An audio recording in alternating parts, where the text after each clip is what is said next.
Banorët e Gostivarit po përballen me ndërprerje të furnizimit me ujë për pije dhe përgatitje të ushqimit.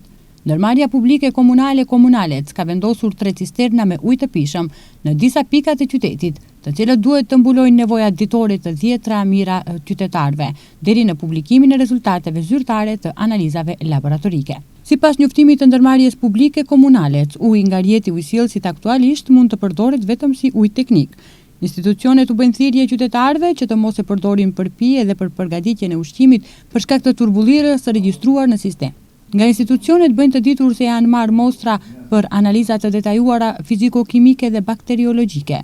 Rezultatet e këtyre analizave do të përcaktojnë se kur uji do të jetë sërish i sigurt për përdorim të rregullt.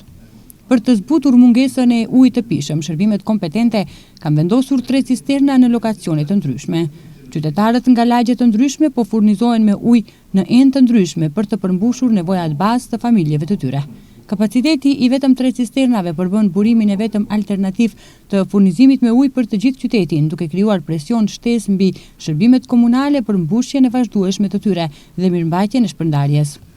Shumë banorë të Gostivarit u drejtuan marketeve lokale për të blerë ujë të ambalazhuar, gjë që ka shkaktuar rritje të kërkesës në shitjen me pakicë. Autoritetet lokale bëjnë të ditur se situata po monitorohet vazhdimisht dhe se opinioni do të njoftohet me kohë sapo të arrijnë rezultatet nga Qendra për Shëndet Publik.